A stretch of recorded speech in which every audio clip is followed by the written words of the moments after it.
All right, how's everyone doing? I am Rich Talenza. Thanks for checking out the Rich Talenza Show. So, what I'm going to basically talk about in this podcast is about relationships, especially in first being in one with a woman or a man or whatever, and learning how to mind your own business.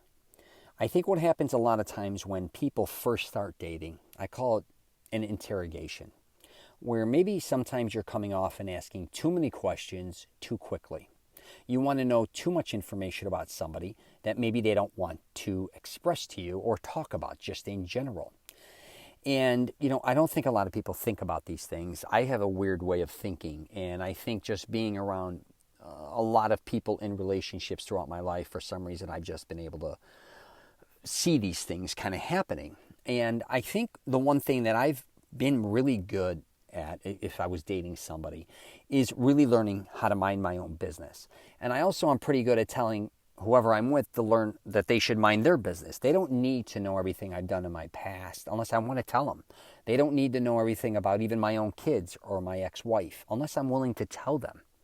But I do think a lot of times when you first start a relationship, people want to rush things, all right? They want to start asking two ways, I should say. This is going to go two ways. One is they keep asking questions because they want to know as much as they can about this person and get excited. And the more they know, the stronger they will become, and, that type of thing, I guess you could say. When a lot of times, actually, if you're telling people, if they're asking you a lot of questions and you keep telling them more and more and you're starting to see them push away from you more and more, you know what I mean? Either that's on them or that's on you for maybe expressing too much too early. Or you can also be the person where, back to none of your business, but you make your business everybody else about your business. Did I say that correctly? So how would I word this? You're kind of exposing all your dirty laundry and everything about you, thinking that's going to help build a bond, which it may. I'm not saying it won't, but a lot of times, even if people aren't asking you questions, you're telling them all about your business. And a lot of times people don't want to hear all that shit, especially if it's about ex-wives, ex-girlfriends, if it's the other way, ex-husband, whatever it is, your exes, what you went through financially, how everyone hurt you, how you end up never being in the right type of relationship, bogging them down with all this shit. You exhaust somebody a lot of times, and I don't think people realize this. So when I'm saying mind your own business, I mean it both ways. Don't become an interrogator, and also don't spew out everything that you have gone throughout your life, because I'm here to tell you, I talk about it a lot. No one goes unscathed. And if you're older, say you're in your even 40, 50, whatever, if you've been married or divorced, everyone gets it for the most part. And don't get me wrong, you may have been cheated on, you may have been lied to, you may have been stolen from, somebody just may have left you for somebody else. Somebody may have, whatever the case may be. We don't need to get into that at the beginning of a relationship, I believe, unless you want to.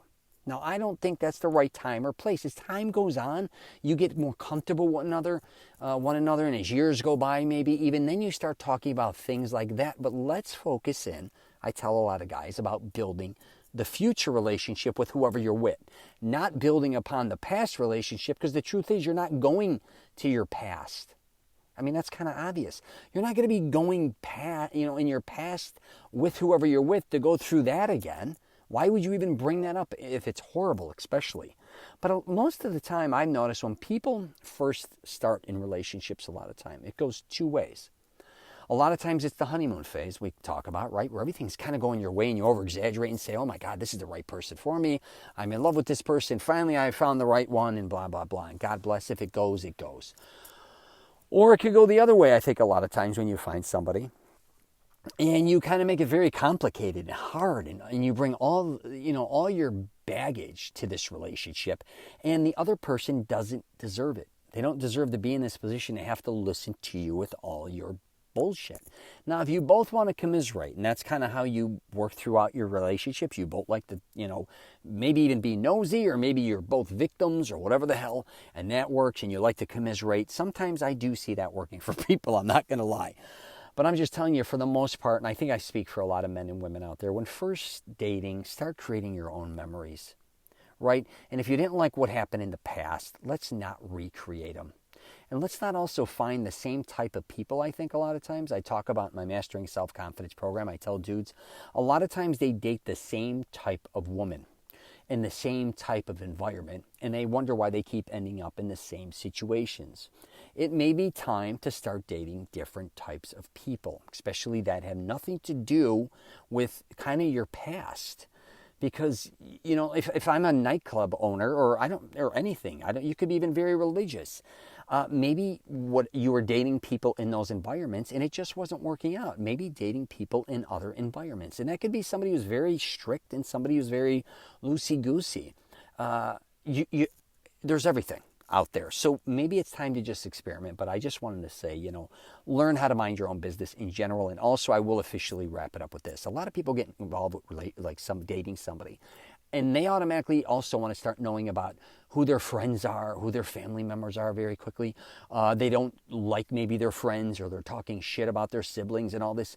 Again, mind your own business. You're only dating that one person. You're not dating their siblings. You're not dating their parents. You're not involved with any of that. You may not end up in a great relationship with everyone who you're with. That's just life, but let's focus in on the strengths and building strength, I should say, with who you're with. Again, minding your own business, not getting caught up with whoever you're with, all the people that they're involved with, because I can assure you they have a lot of baggage themselves. And again, it's probably none of your business. So I'm going to wrap it up there. Got any questions or comments? Feel free to hit me up. I have a program, Mastering Self-Confidence, where I try to help men through things like this. I help them with wardrobe, identity, fashion, fitness, things in that nature. And I also have my own website, richtolenza.com. You can email me, rich@richtolenza.com. Hit me up with a question, comment, follow me on social media. I'm all over the joint. And thanks for listening. And remember, sometimes you just got to mind your own business.